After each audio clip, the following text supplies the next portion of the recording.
Hey everyone, Kayla Louise here, and welcome to my podcast, Wide Open, where we talk about women's health, relationship, sex, trauma, overcoming hardship, building a life that truly feels like your own, and basically anything we damn well feel like. We look to open up a dialogue that promotes healing and growth for women, and honestly, anyone who's listening. On today's episode, I'm going to open up my personal journals and share with you examples of how I use journaling for my mental health and my healing journey. This time it's me getting wide open in my second solo podcast. Let's dive in. Hey guys, so welcome back to my show. I am going to do another solo pod with you guys today. I've been just diving into my deep thoughts on the daily and just thought, it's time to just start putting them out into the universe because what's the point of them being in my head? So I'm just going to do kind of like a short podcast today. We're not going to dive into anything super heavy and we're not going to be interviewing anyone, but I would like to start talking a little bit more about the personal mental health side of things in my life and some of the tools that I've used to help me get to where I am today. Of course, this is an ongoing journey, and I want it to always be something that we continue to learn and grow with as the time goes on, because everything does change. And this is a journey, not just for me, but for anyone in my life, anyone who's listening, anyone who comes to this podcast. Every story, every piece of information is not set in stone, but it is important. Okay, so what I thought the topic would be for today, being that I've been starting to do this a little bit more in my life, it's been at least in the last 2 years. Oh my gosh, it's crazy that it's been 2 years since I started doing this. It's been 2 years since I started doing this kind of work with myself. It's gone by really fast, but in the midst of this learning also came one of the most, I hate to use that word, but the most traumatic experiences and relationships of my entire dating life. And it's not something that I've yet talked about publicly, and I'm not going to dive into it today because it's still unfolding for me. I'm still in a process of unraveling what happened, processing it, making sense of it, and compartmentalizing it, and then getting into the healing. So for a long time, I had to actually just disconnect from it to maintain my own sanity. But it is something that I've toyed with the idea. I would like to eventually hop on here or hop on another podcast and actually talk about my experience that I had, because this is the point of this for me, is it's to share these stories in hopes that someone else might not have to go through what I went through or what someone else on my show went through. And if they did, they have someone to connect with. So, besides or without getting into that story today, I just wanted to go through a few of the things that I've been really starting to do in my life that I feel have started to help immensely for me. And they aren't something that just happens overnight. Healing doesn't happen overnight. And it is a process that we have to continue to work on. So, I actually also wanted to share with you guys that, and I know this is a podcast, so if you guys are just listening, you won't be able to see what I'm about to hold up, but I will share with you. I recently became certified as a trauma-informed coach. So I'm hoping to start using this in some aspect, but I am still building on what I want to do with it. But that being said, I really find the trauma side of life very fascinating, because everyone has it. Everyone goes through traumatic things. Everyone processes trauma differently. And I really do believe that if we notice these things early on in someone's lifetime, or handle the traumatic event with care when it happens, we have a better chance of regaining our control and our sense of self and our happiness back later in our lives.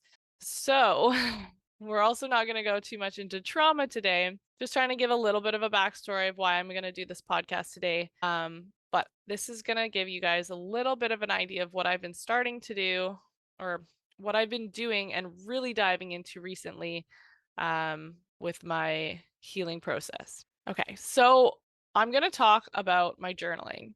And I've talked a little bit about it on my Instagram before, but I'm going to go into it today in a little bit more detail of why I journal and how it's been really beneficial for me in my life.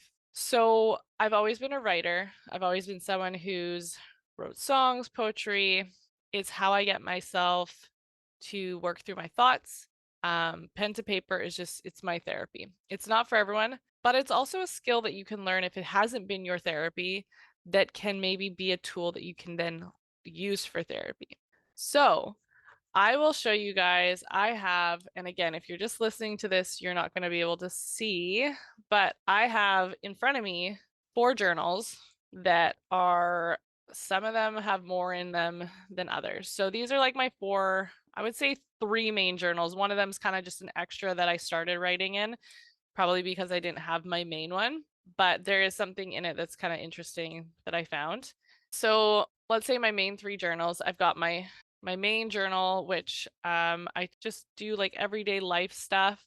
I talk about relationships, how I'm feeling during the day. A lot of it is painful stuff too, because it's a lot when I go through relationships that are going through, when I'm going through things in relationships, I go to my journal and I write it out. And so it can be hard sometimes going through and rereading these things, but it's also, so I'll tell you guys why I do this. For one, it helps me collect my thoughts and get them onto paper, because sometimes what you're feeling in that moment isn't what you're going to feel like tomorrow. But it's also for me been a really good way to go back and reflect on the relationships that went poorly in my life, and to start, like, now I'm starting to recognize patterns that I may not have recognized before, because I didn't have all this backlog to like go through.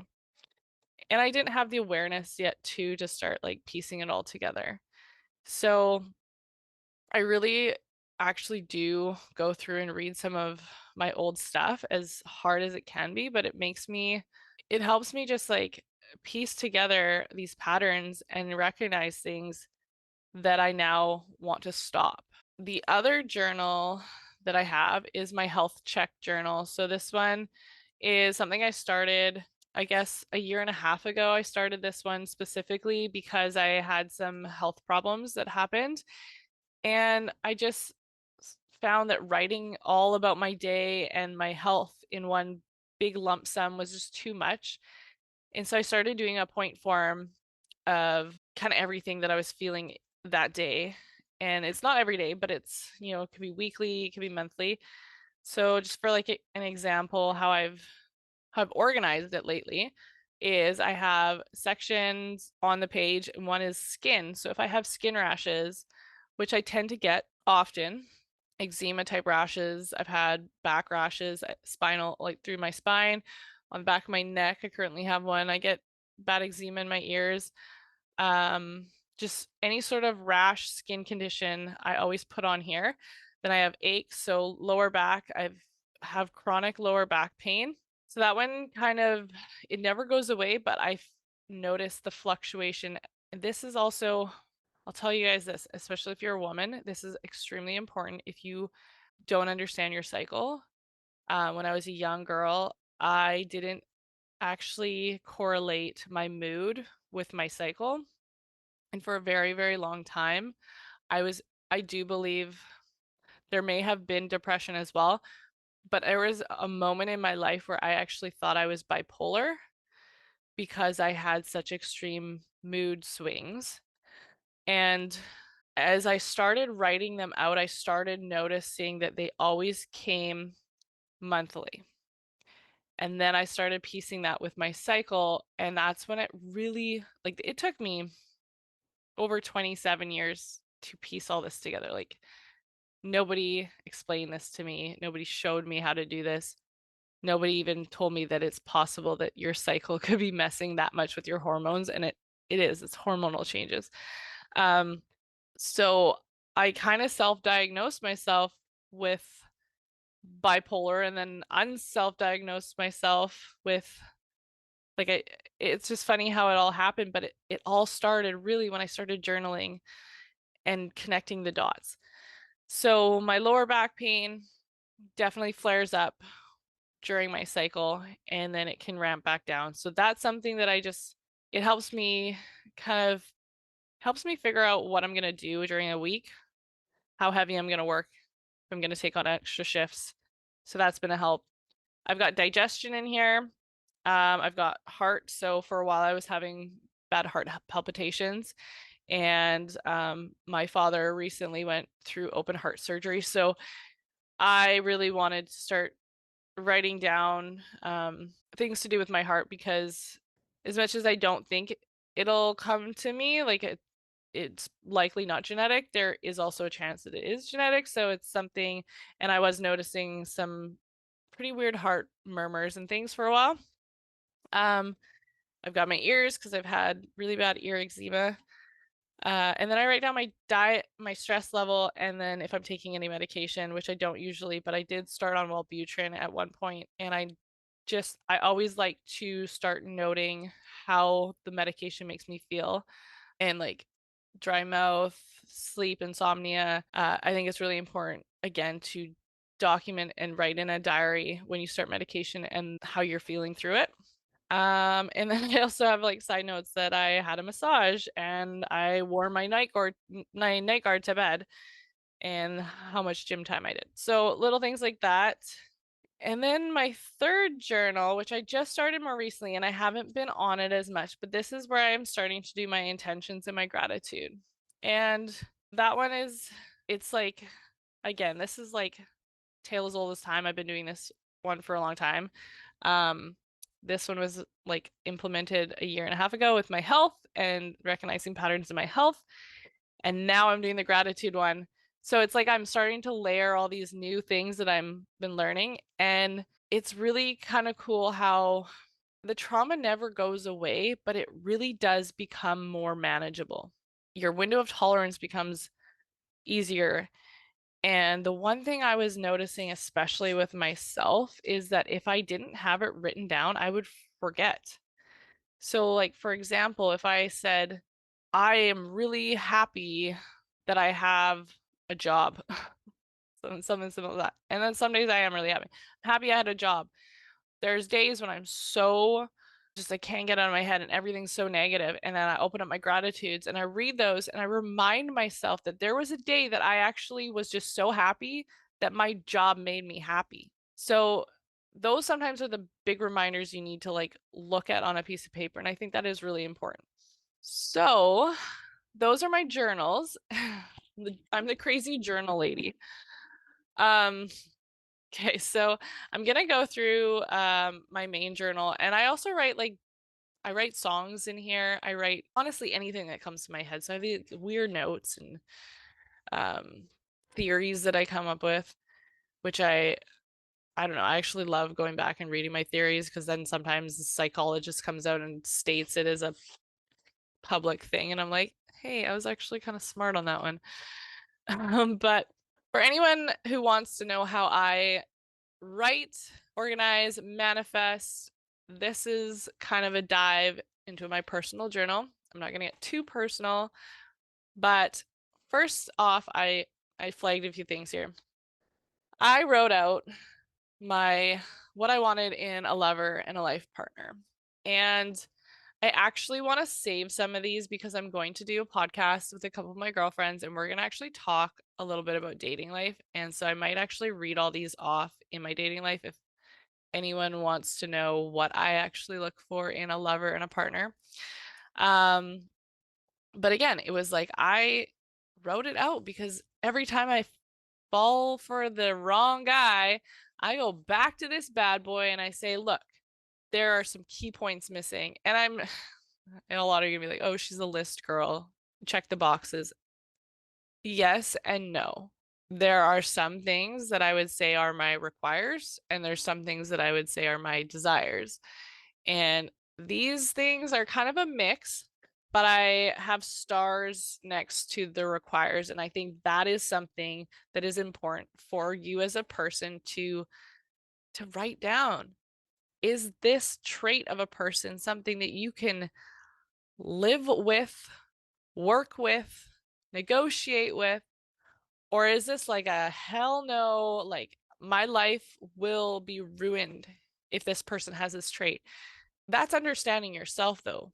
You have to understand yourself to be able to write this list. So, self-awareness is definitely the first step, but this is why journaling is so good because it helps you dive so deep into yourself, and then you can write these lists with full authenticity and know that if you meet that person, you're going to know. And that kind of takes me into boundaries. So another thing that I wrote down heavily in the last year and a half were my boundaries. And what is a boundary? It's where you're not going to allow something to happen. It's creating a wall and a barrier for someone to come into your personal space, to disrespect a personal space, your body, your autonomy. Boundaries are really key in life because if you don't have any of them, you're never going to know where that line is until it's crossed. And then when it's crossed, a lot of the times it's too late, and that's where trauma really starts to stem from. And as children, we don't know those boundaries because all we know is what our parents tell us and what we see in our peers. We haven't developed a strong sense of self, and so creating and defining boundaries and learning and exploring that is a really important thing, I think, as you grow up, and something you should work through. And if you start to notice them, write them down. So I personally have a lot of sexual boundaries. A lot of my trauma stems from sexual abuse, and it's been since the time I was 15 for close to 15 years. And not every year, constant, but many times throughout the 15 years, I encountered sexual abuse and other things that had to do with my sexual reproduction and my sexual health that caused me to have a lot of trauma around sex. And so I have very strong sexual boundaries that I had to write out because I realized that I was going in and continuing through life, allowing people to cross those boundaries, which was furthering my trauma. And that's like a deep thing that we could go so far into in itself, which we're not going to today.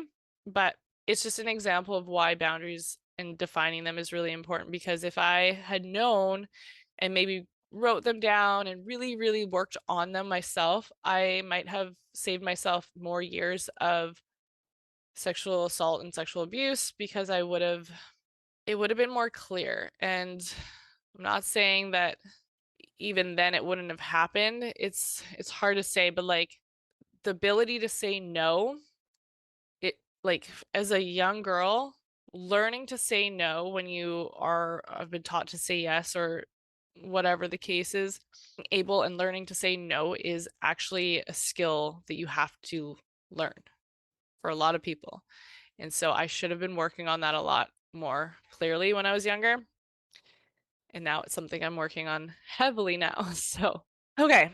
So boundaries. So the next one that I have written out are my values. So what is a value?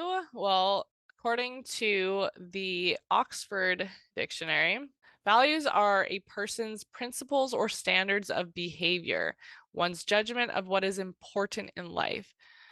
So an example of some of my values and like what's important to me in life are family, partnership, respect, loyalty, trust. My biggest value, like my most important value, is integrity.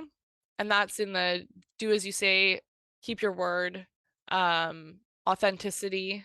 Oh, like that one, my core gut, like if I ever get into the narcissistic relationship that I went through publicly, my gut was telling me and repelling the what would you say, like the fakeness of this person without me even ever knowing. Like I never knew the lies. I could like they were so good, but my body actually rejected it before I actually knew that they were lying. So authenticity, integrity, major values for me. So that's something I would say really explore.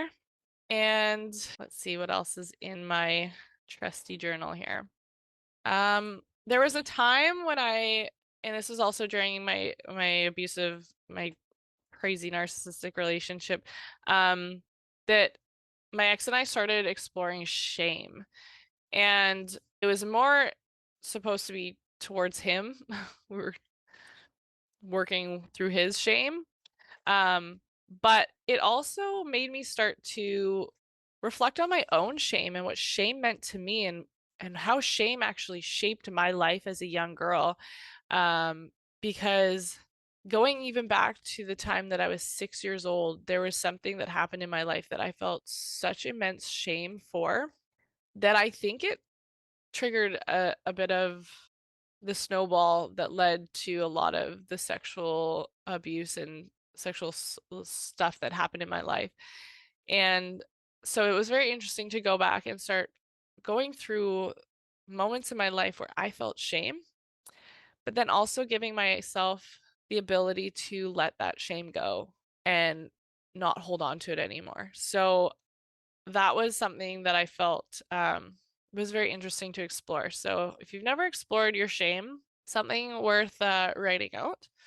It is getting so hot in my house right now. I just got this new stove, like a big stove put in, fire burning stove, and it's like, holy Christ. Um, Normally it's so cold in here. So, anyways, one thing I am super grateful for is my new stove, and I did write that in my journal. Anyways, all right, now let's see what else is in my journal. Oh, this one was good. This one I wrote back in July 2021, and I wrote things I will get better at. And one of them was graciously receiving. And I think that's one of those things that we don't really recognize all the time, but it's actually really a beautiful thing if you can switch from that person who's like, "Oh no, no, no, oh," and like denying when someone says, "Oh, I did this for you," and "Oh, no, no, I can't accept that," and um because it's like we're almost programmed to like think that by accepting something we're being selfish, or I don't know. But I think it's also when you start to be someone who, or if you are someone who is a giver, and someone takes what you've just given them and they're gracious about it, that feeling for that person who gave you something is just so beautiful. And it's like allowing yourself to graciously receive can also give the other person a sense of gratitude. So graciously receiving was one of the things I wanted to get better at. Um, Expressing my needs and wants. And this is extremely, extremely important. It is something I've really actually been practicing in all of my relationships. I wouldn't say it's always gone perfect because I'm still learning, but this is where I wrote down the requires and the desires. And I think these are conversations that you should have somewhat early on in a relationship, because what you require in a relationship, you need to state that before you fall in love, I think. Like you need to really be sure that person can give you the requires. So, like let me think of an example of one of my requires. A require in my relationship would be that a person is family orientated, meaning that they either have a really good relationship with their family or they have a really good relationship with my family. It's a big sign of, well, it goes along with my core values, which is family. Um, a desire would be like taller than me, or a desire would be like we both like to dirt bike, and that would be great. But if I met someone who wasn't really into that, but encouraged me to be in that, and we could negotiate or said like, hey, I might like to try it, that's like a desire where it's like it's not, I wouldn't say I would never date someone because they don't dirt bike, because that's too much. Okay, what else do I have? Oh, the non-negotiables, which is kind of the requires and desires. Things I'll get better at: jealousy, self-esteem. I've always had self-esteem issues as a young girl. Um, Letting myself be a girl slash woman. And this is a big one for me because I grew up as such a tomboy in a very male dominated kind of, I don't know, like my dad's a commercial fisherman. I have two brothers. I was raised like a boy, but also like told I was a girl, which was very confusing as a child. You have to be you have to do everything the boys do, but no, wait, you can't do it because you're also a girl. Like it was just like, huh? So that's anyways, that's another story. But as I got older and it's like I started realizing like why don't I like to do my nails? Like why do I reject this feeling of like I shouldn't be putting on makeup. I shouldn't be looking pretty today.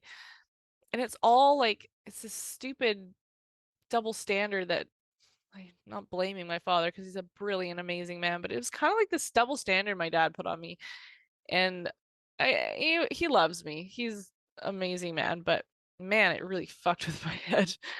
So I'm at this point in my life where and it really flipped when I got into cheerleading. It was like, I want to be girly. Like I'm gonna let myself kind of be the damsel in distress once in a while. Like I want to be like, hey, can you lift that for me? Like I know I can, but do you want to do it for me? I don't know, just like allowing myself to dive into my feminine more. And yeah, I wrote even down, allowing a man to help me, accepting help from others. Big one. And then things I will get better at. This is a big one that I've been doing since I wrote this down, actually, and this is why we're having this conversation. And it's obtaining tools to better deal with hardship, loss, and things I cannot control. And honestly, I think that is everyone should be doing that in their life. I don't care who you are. If you don't have, if you're not equipped with tools to handle things that are out of your control, because let's be honest, there is going to be a time in your life that you're going to come up against something that is out of your control. You're going to lose a job. You're going to have your car break down. Your pet's going to get sick. Your mother's going to die. You're going to get stage 4 cancer. Who knows what's going to happen in your life? And God forbid you get one of the shittiest of shitty ones. But it's a game of Russian roulette for all of us. Like, we all get something. Something's going to happen.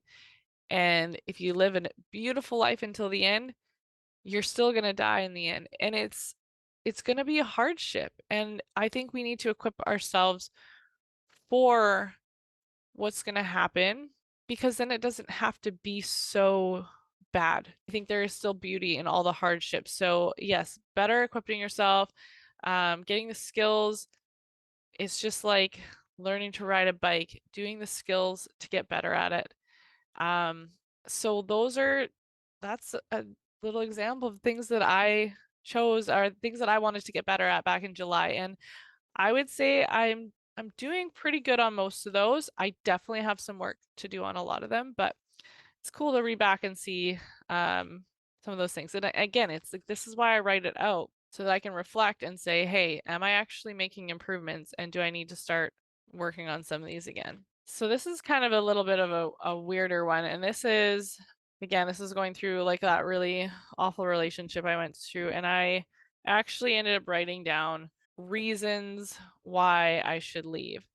And however, I wrote this down 6 months actually before the relationship ended. And so if anyone's been in an abusive relationship, you know that it's bad for you long before it's over.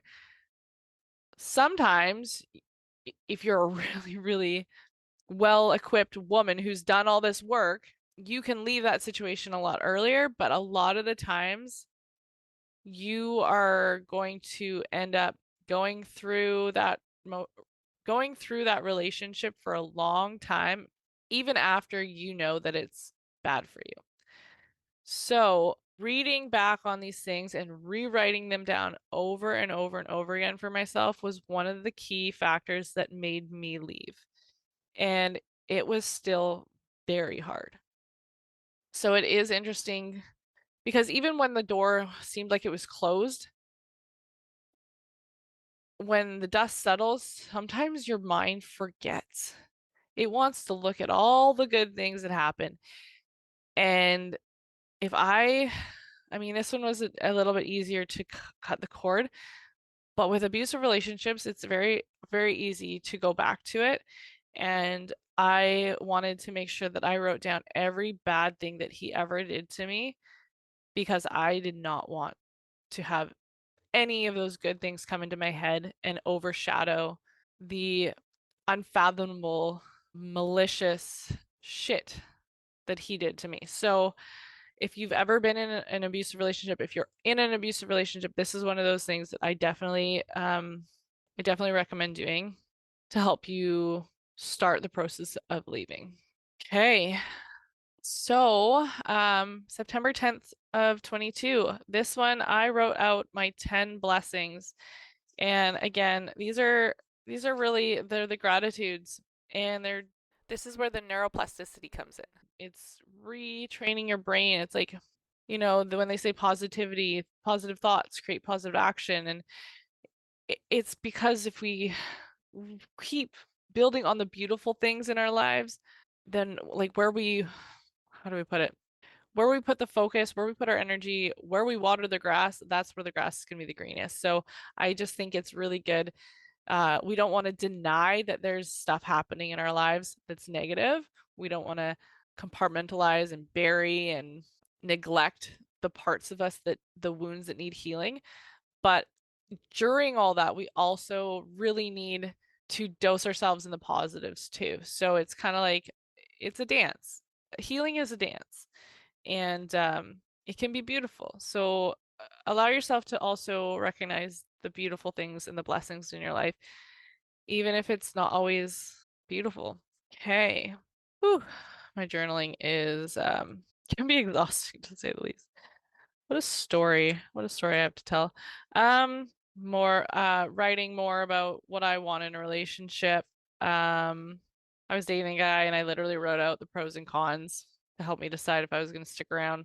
One other thing I wanted to talk about, and this has been a little bit more of a recent thing that I've been doing, and this is a long time overdue for me. I am going on 33 and I've always known when my body is rejecting something. I know when a situation makes me feel sick to my stomach and I'm burning the candle and I shouldn't be there and I shouldn't, allow this person into my life, but I do, or I shouldn't go out to that party, but I do.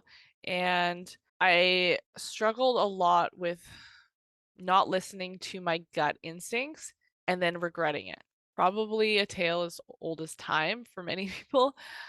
But my God, I just started thinking like there's no one to blame but myself why I'm getting into these situations. Like you're 33 years old. Like I had to smack myself in the face and say, listen, girl, like it is time to make some changes because I don't want to keep cycling like this. And I don't want to keep falling into relationships. I don't want to keep bringing people into my life. I don't want to keep waking up in the morning feeling ill. Like, what did I do last night? And I don't mean sexually because that's not me. But I just mean like allowing people into my space, even like just allowing someone to be in my space that made me feel so gross, or giving time to someone or for something that didn't actually benefit me for the better. And so what I wanted to start doing and what I did the other day was I wrote out a list of things that make me feel really good and things that make me feel really bad. And that may sound really basic, but again, it was like I needed to physically write this out so that I was like, look at it, Kayla. Look at what you think is negative. Look at the things that make you feel sick to your stomach. Look at the people that you don't want in your life. Stop allowing it. And every time I'd open up my Instagram and I'd start messaging that person that makes me feel sick, and I'm like, why am I doing this? Why am I allowing that energy back into my space? I look at my thing and say, nope, he's on the negative list. She's on the negative list. We're not doing it anymore. And then I look at the positives and I say, you're feeling like shit today. Go spend some time with your nieces. Go get some fresh air. Go outside. Go ride your bike. I had my list. It's like when our brain gets, what am I trying to say? When we go into our states of anxiety, for people who suffer from anxiety, your brain, your conscious brain kind of shuts off, and your fight, flight, or freeze response kind of hijacks and takes over. So you can't rationalize sometimes what is actually healthy for you. Like when you're tired, when you're hungry, when you're lonely, when these when these basic human needs are not met, our brains just kind of turn to mush, and we can't put proper thought together. And sometimes all we need is just a list, something to grab and say, look, like say you're a pilot and you're flying a plane, and all of a sudden the plane is going down, and you go like you've done this a million times, you know how it goes, you know the checklist, but you now can't think of the checklist of what to do to whatever, save the plane from going down. I'm not a pilot. That is why they have a checklist that you can grab and look at. Like seeing it list by list by list of what to do when you're in that state of mind, but you can't comprehend proper thought. Um, you're giving yourself a checklist. You're giving yourself an emergency plan. And I think that's something that we all should kind of jot out is our anxiety emergency plan. What am I going to do when I'm starting to feel like this? Who am I going to call? What am I going to do for comfort? What song am I going to play? What tea am I going to make for myself? Am I going to run a bath? Am I going to go get my ass in gear and go out for a jog? Have yourself an emergency plan for when your anxiety spikes and have it written down, because guarantee when you're in that state of mind, you're just going to forget, and you're going to go straight to the negatives. And then you're going to forget that they were negatives, because in that moment, they're going to feel like positives, and they're not. So, that's a big one that I would like to say, start writing out. I also wrote down things like who is important to you, who makes you calm, who does not make you calm. And really, like sometimes you just have to take a person, like a picture of a person. Like if you're going through your Instagram, you see a person, stop for a moment. Look at that face. Does that face, check in with yourself. Does that face make you feel good? Does it make you feel calm? Does it make you feel rested and safe? Or does that face make you feel irritated or uncomfortable or lonely? Um, your body's telling you something all the time, and you need to check in with your gut.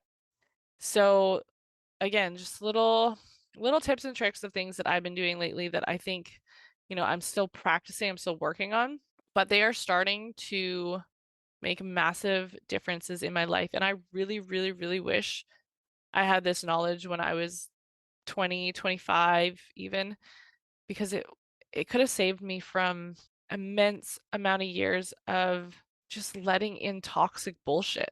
And I'm done with it. I'm really done with the toxic bullshit. And I want to build a community that is free of that. And I want people to be in this community with me feeling safe and loved and valued and cared for and motivated and inspired. And yeah, I know that I started this podcast a year and a half ago now, and I really had no idea where exactly I wanted to go with it, but I always knew I wanted it to be based around mental health. And I always wanted it to be also with a theme of athletes and dirt biking, because those are some of the things that like saved me from my deepest, darkest moments. So I hope you guys are okay that I'm going to start doing more on the mental health aspect of things. It might not always be athlete related, but just knowing that this is a community of badass people, women, men, people who aren't afraid to do the work, to dive in and be uncomfortable and really tackle the things that many people run from. And I want to be part of your community and part of your support team. And so if you guys want to learn a little bit more about my journaling, if you want any tips, if you want to even talk personal stories with me, like off record, I would love to chat. I do hope that I'm going to start up my coaching business a little bit, and I might even just start throwing out some freebies to get things going.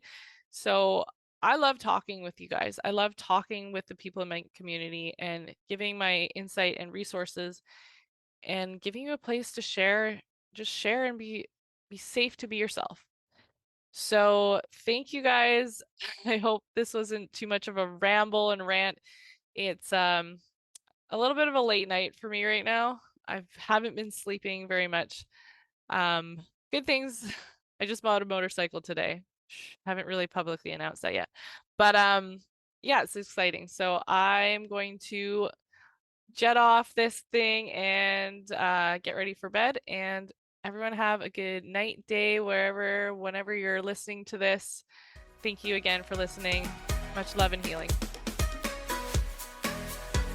If you enjoyed this episode, make sure to subscribe to the Wide Open Podcast on Spotify and follow at Kayla Louise on Instagram. That's at Kela Louise, and look forward to more episodes.